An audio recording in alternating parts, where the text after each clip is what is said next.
The insistent beeping of the server status monitor was a metronome counting down to disaster. Julian Croft stood before the vast glass wall of his office, the city lights of a world he had conquered sprawling beneath him like a carpet of shattered stars. He saw the reflection of a man who had everything and felt nothing. 42 years old, the architect of a tech empire, and more isolated than the single, pale moon hanging in the ink-black sky. His world was one of data, of algorithms, of predictable outcomes. People were variables he had long since learned to control or discard.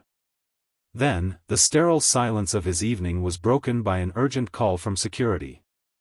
There had been an incident on the data entry floor. An employee had collapsed. His first instinct was irritation. A disruption. A human problem in his perfect machine. He was about to delegate it, to have human resources handle the sterile paperwork of it all, but something in the security chief's voice, a note of genuine concern, made him pause. Julian found himself descending from his corporate throne, his Italian leather shoes silent on the polished marble floors as he moved toward the source of the chaos. He saw her then. A young woman, frighteningly pale, surrounded by concerned-looking paramedics. Her work bag had fallen, its contents scattered across the industrial gray carpet. And there, beside a worn wallet and a half-eaten apple, was a small white and pink stick. A positive pregnancy test. He watched as the paramedics lifted her onto a stretcher, her eyes fluttering open for a brief, disoriented moment. In that instant, she saw him, the formidable Julian Croft, the ghost in the machine of her daily life, and a flicker of pure terror crossed her face before she succumbed to the darkness again. He thought she was just another cog, another line item on a payroll report. He was about to discover she was the key to his company's survival, and to his own salvation. Elena Vance existed in a world of muted colors and quiet desperation. Her apartment was small, but meticulously clean, a testament to a spirit that refused to be defeated by circumstance. The furniture was second-hand, the curtains were thin, and the view from her window was of a brick wall, but everything had its place. On her small nightstand, next to a stack of library books on advanced programming languages, was a single, grainy ultrasound photograph taped to a cracked mirror. It was her North Star, the tiny, flickering heartbeat that gave her the strength to face each grueling day. At 28, she should have been designing the future, building the digital architecture of the new world. She had the mind for it, a rare and intuitive genius for seeing the elegant poetry within complex systems of code. Instead, she spent 10 hours a day typing numbers into a spreadsheet, her brilliant mind chained to the mindless rhythm of data entry. 2 years earlier, Elena had been a rising star at Omnicorp, a lead software architect lauded for her innovative solutions. But she had discovered a secret, a backdoor in their flagship software that sold user data to the highest bidder. It was a betrayal of trust on a monumental scale. Armed with a fierce, unshakable integrity inherited from her late father, a small-town journalist, she had gathered the evidence and blown the whistle. The scandal was immense.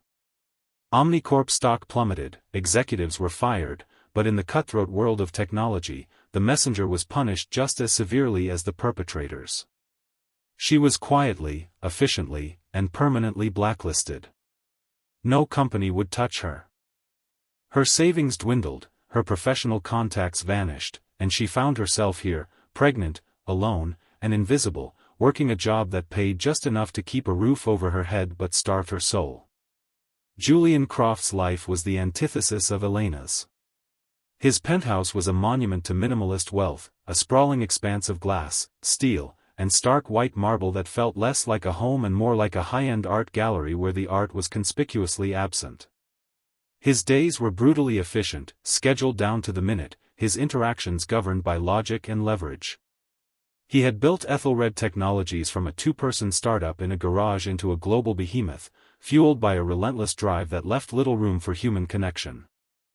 He had learned the hard way that people were liabilities. The lesson had been delivered by his ex-wife, a woman he had loved with a startling depth he now found embarrassing. He had built his first success for her, laid it at her feet like a trophy, only to discover she had been methodically embezzling from him for years, in concert with his former business partner. The betrayal was not just financial, it was foundational. It shattered his ability to trust, replacing it with a cold, calculating cynicism. He decided then that he would only ever put his faith in systems, in code, in things that were logical and predictable. People, with their messy emotions and hidden agendas, were a risk he was no longer willing to take. He had become a man who trusted algorithms more than he trusted apologies, a king in a sterile, lonely castle of his own design. The collision of their worlds had begun subtly, days before the collapse. Julian had been walking the floors, a rare and intimidating event for his employees, his presence casting a palpable chill over the open-plan office. He passed the data entry department, a section he usually ignored, and his gaze fell upon a young woman working with a singular, quiet intensity. It was Elena. He noted the pallor of her skin and the dark circles under her eyes. He saw not struggle, but inefficiency. A weak link. Later that day, in a meeting with his chief operating officer, he had made a clipped, dismissive remark. "We need to optimize the data sector. Some of those workers look like they're running on fumes. Trim the fat. We need performers, not passengers." The COO had nodded obediently, making a note. The comment was callous, detached, and utterly typical of the man Julian had become. He had judged her, weighed her, and found her wanting, all without knowing a single thing about the war she was fighting just to show up to work every day. That memory now pricked at his conscience with an unfamiliar sharpness. In the days following Elena's collapse, Julian found he could not shake the image of her terrified face or the stark reality of the pregnancy test lying on the floor. It was an intrusion of messy, complicated life into his orderly, sterile world. The hospital had reported she was suffering from severe exhaustion and malnutrition, but that both she and the baby were stable. Human Resources had already started the paperwork for her medical leave. The machine was functioning as designed. But for the first time in a decade, the machine's answer was not enough. He felt an inexplicable compulsion, a nagging curiosity that defied his own logic. He summoned his head of security, a discreet and loyal man named Arthur, to his office. "Find out everything you can about Elena Vance," Julian commanded, his voice betraying none of the strange conflict churning within him. "Her work history, her education, everything. I want to know who she is." He told himself it was due diligence, a procedural check to ensure there was no liability to the company. It was a lie. This was personal. Arthur returned less than 24 hours later with a slim, unassuming file. Julian dismissed him and opened it. He read, and the carefully constructed walls of his world began to crumble. He saw her stellar academic record from a top university. He saw the glowing performance reviews from her early career, the accolades for her groundbreaking work in algorithmic architecture. Then he reached the section on OmniCorp. He read about the data selling scandal, the details of which he vaguely remembered from the news, and he saw her name listed as the anonymous source. The report detailed her subsequent blacklisting, the closed doors, the unanswered calls, the slow, painful descent from industry prodigy to data entry clerk. A wave of something akin to shame washed over him. He had called her a weak link. This woman had single-handedly taken on a corrupt corporate giant, sacrificing her entire career for a principle. She possessed a kind of courage he had only ever read about. The narrative he had constructed of her, of an inefficient, struggling employee, shattered into 1,000 pieces, replaced by the image of a titan in exile. Driven by this new, unsettling reality, Julian did something he had not done in years. He deviated from his schedule.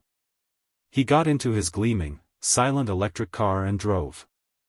He left the polished steel canyons of the financial district and journeyed into the city's older, grittier neighborhoods. He found Elena's street, a modest row of weathered brick buildings with fire escapes zigzagging down their fronts. It was a world away from his penthouse. He parked across the street, feeling like an intruder, an observer from another species. He saw her then, walking slowly down the pavement, carrying a small bag of groceries. She looked fragile, yet her shoulders were set with a quiet determination. She stopped to help an elderly neighbor, a stooped woman struggling with her own bags, patiently carrying them up the front steps for her. Julian watched as the old woman patted Elena's arm, her face crinkling into a grateful smile. It was a small, simple act of kindness, but to Julian, it was a revelation. In his world, every interaction was a transaction. Here, in this world he had so easily dismissed, was a currency he had forgotten existed, simple human decency. He sat in his six-figure car, a fortress of modern engineering, and felt a profound and unnerving sense of poverty. The crisis arrived without warning. It was not a brute force attack, not a noisy, clumsy breach that set off alarms. It was something far more sinister. A ghost in his own machine. He was in a late-night meeting with his board of directors via video conference when the first reports came in. His chief technology officer, Marcus Thorne, a man whose arrogance was matched only by his brilliance, suddenly appeared on the screen, his face ashen. "We have a problem," Marcus said, his voice tight. "A big one." It was a logic bomb, a piece of malicious code so elegant and insidious that it had bypassed every one of their multi-million-dollar security systems. It wasn't stealing data or deleting it, it was subtly corrupting it, rewriting foundational code at a granular level. Financial records, client data, proprietary algorithms, all of it was being slowly, silently poisoned. Every fix they attempted only seemed to accelerate the corruption, like trying to catch smoke with a net. The virus was designed to mimic their own system's logic, using their own protocols against them. To an outside observer, everything looked perfectly normal, but within days, Ethelred Technologies would be functionally bankrupt, its data rendered into a meaningless digital soup. The company, Julian's life's work, was bleeding out from the inside. For 2 straight days, the war room at Ethelred headquarters was a hive of frantic, fruitless activity. The best minds Julian's vast fortune could buy were hunched over keyboards, their faces illuminated by waterfalls of scrolling code. They were all stumped. The virus was a masterpiece of destructive art. It was untouchable. Every expert, every consultant they brought in, said the same thing. The entire system was a loss. They had to wipe everything and rebuild from their last clean backup, a week old, which would mean catastrophic data loss and a public humiliation from which they might never recover. Julian stood amidst the controlled chaos, a cold knot of dread tightening in his stomach. His empire was turning to dust, and all his money and power were useless. His experts had failed. His systems had failed. And in that moment of absolute desperation, his mind turned not to another high-priced consultant, but to the slim file on his desk. He thought of the woman who had seen the flaw in Omnicorp's fortress. The woman with the quiet courage and the brilliant mind, who was sitting in a small apartment across town, recovering from exhaustion. Swallowing a lifetime of pride felt like swallowing shards of glass. He left the war room, ignoring Marcus Thorne's panicked questions, and drove back to Elena's neighborhood. The sun was setting, casting long, weary shadows across the city. He climbed the worn steps of her building and knocked on her door, his heart pounding with a strange mixture of hope and humility. Elena opened the door, her eyes widening in shock and apprehension at the sight of him. She was pale and wrapped in a thick cardigan, but her gaze was direct. "Mr. Croft," she said, her voice quiet but steady. "Miss Vance." "Elena," he began, the words feeling foreign and clumsy in his mouth. "I apologize for intruding. I need your help." He explained the situation. He laid bare the crisis threatening to destroy his company, the utter failure of his entire team.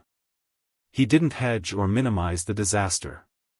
For the first time in years, he was completely, vulnerably honest. He told her he had read her file, that he knew what she had done at Omnicorp, and that he believed she was the only person who might be able to see what his experts could not. Elena listened intently, her expression unreadable. He saw a flicker of hesitation in her eyes, the understandable distrust of a woman who had been burned by the very world he represented. She had no reason to help him. His company was part of the system that had cast her out. But then, as he described the elegant, insidious nature of the malicious code, he saw a change. A spark ignited in her eyes, the spark of the artist, the builder, the problem solver. The intellectual challenge was a siren song she could not resist. "I'll need access to your core system," she said simply. "And no one looking over my shoulder." The war room fell silent when Julian returned with Elena at his side. The sea of anxious, exhausted faces turned to stare. He saw disbelief, confusion, and, from Marcus Thorne, open contempt. "Julian, what is this?" Marcus demanded, gesturing dismissively at Elena. "We're in the middle of a corporate apocalypse and you bring in a temp from data entry?" "This is Elena Vance," Julian said, his voice cutting through the room with an authority that tolerated no argument. "And for the next few hours, she is in charge. You will give her anything she needs, and you will stay out of her way. Is that understood?" Marcus gaped, his face turning a blotchy red, but he fell silent under Julian's cold, unwavering stare. Elena ignored the drama. She seemed to shrink into herself, all her focus directed inward as she sat down at the primary command terminal. Her fingers, long and graceful, hovered over the keyboard for a moment, and then they began to move. It was not the frantic, percussive typing of the other coders. It was a fluid, rhythmic dance. She wasn't just writing code, she was composing music. For hours, the only sound was the soft clicking of the keys. She didn't attack the virus directly, as the others had. She moved around it, through it, mapping its structure, learning its language. She saw what the others had missed. The virus wasn't just a weapon, it was a statement. The coder who designed it was brilliant, an artist of chaos. But in their artistry, they had left a signature, a repeating logical flourish that was the key to its undoing. While Julian's team had tried to build a dam to stop a river, Elena was digging a new channel to redirect it. She began writing a counterscript, a piece of code so elegant and simple it seemed almost absurd. It didn't fight the virus. It spoke to it. It used the virus's own replication logic against it, introducing a paradoxical command that forced the malicious code to meticulously reverse every change it had made. It was being tricked into healing the system it was designed to destroy. Marcus Thorne watched, his arms crossed, his skepticism slowly melting into disbelief, and then into pure, unadulterated awe. He was witnessing a level of genius he had only ever read about. Elena was not a coder, she was a virtuoso. With a final, gentle keystroke, she was done. She leaned back, a deep sigh escaping her lips. On the main screen, a progress bar appeared. Data restoration. The percentage began to climb. 10%. 30. 70. 100. A message flashed across the screen in simple green text, "System integrity verified. Malicious code eradicated." A stunned silence filled the room, followed by a slow, spreading wave of incredulous applause. The exhausted coders rose to their feet, their faces filled with respect for the quiet woman who had just achieved the impossible. Marcus Thorne walked over to her, his arrogance completely stripped away. "That was remarkable," he said, his voice humbled. "I've never seen anything like it." Julian felt a surge of something more powerful than relief. It was vindication. He had trusted a person over a system, and he had been rewarded. He stepped forward and addressed the entire senior staff gathered in the room. "Everyone," he announced, his voice ringing with a newfound passion. "I owe you all an introduction. This is Elena Vance. She just saved this company. What you may not know is that 2 years ago, she sacrificed her career to expose a massive ethical breach at Omnicorp. She was blacklisted for her integrity. An industry that should have celebrated her, instead tried to bury her. Well, as of this moment, her exile is over. He looked directly at Elena, his gaze holding an apology and a promise. Welcome back. The following day, Elena sat across from Julian in his vast, sunlit office. The city stretched out below them, no longer a symbol of his power, but a landscape of possibility. I want to offer you Marcus's job, Julian said bluntly. Chief Technology Officer. Name your salary. Whatever it is, I'll double it. A soft smile touched Elena's lips. A year ago, a week ago, this offer would have been the answer to all her prayers. Now, something inside her had shifted. Thank you, Mr. Croft. That's an incredible offer. But it's not what I want. Julian leaned forward, his brow furrowed. What do you want? The last 2 years, she began, her voice gaining strength, they were hard. But they taught me something. Technology without a conscience is dangerous. Brilliance without empathy is hollow. I don't want to just build better systems. I want to build a better world with them. She paused, took a breath, and laid out her vision. I want to create a new division within Ethelred. The Foundation for Digital Ethics and Outreach. I want to build free coding academies in neighborhoods like mine. I want to partner with nonprofits, develop open-source technology for them. I want to be this company's moral compass. Julian listened, mesmerized. She was turning down power and wealth in favor of purpose. She was offering him a chance not just to fix his company, but to redeem it. To redeem himself. A slow, genuine smile spread across his face, reaching his eyes for the first time in years. I think that is the best idea I have ever heard, he said. The foundation will have my full support, and a budget that will ensure its success. You can write your own ticket, Elena. The epilogue of their story was not written in days or weeks, but over the next 2 years. The Ethelred Foundation for Digital Literacy and Ethics became a reality, with Elena Vance as its celebrated founder and president. The first community center opened in her old neighborhood, a gleaming beacon of hope and opportunity filled with state-of-the-art computers and eager young minds. Elena blossomed in her new role. Motherhood had softened her edges, and leadership had given her a renewed confidence. Her daughter, a bright, happy girl named Lily, became a frequent visitor to both the foundation and Ethelred headquarters, often found sitting on Julian Croft's lap in his big office, playing with a tablet he had designed for her. The sight of the once-feared CEO patiently explaining lines of simple code to a giggling toddler became a common, and heartwarming, sight. The cold, isolated man was gone, replaced by someone who laughed easily and listened intently. He had found a new purpose, not as a conqueror of markets, but as a builder of futures. He and Elena forged a deep and powerful partnership built on mutual respect and a shared vision. He provided the resources, she provided the soul. Marcus Thorne, profoundly humbled, volunteered his nights and weekends, mentoring the brightest students at the foundation, finding more satisfaction in teaching a teenager to build her first app than he ever had in closing a multi-million-dollar deal. One crisp autumn afternoon, Julian and Elena stood on a rooftop overlooking the construction site of their third community center. Lily was chasing a butterfly nearby, her laughter carrying on the breeze. You know, Julian said quietly, watching his company's cranes move against the skyline, you didn't just save Ethelred that night. You saved me. Elena looked at him, her eyes warm. We saved each other. Julian Croft had built an empire on the belief that people were the weakest link. He learned from a pregnant data entry clerk that the greatest assets are never listed on a balance sheet.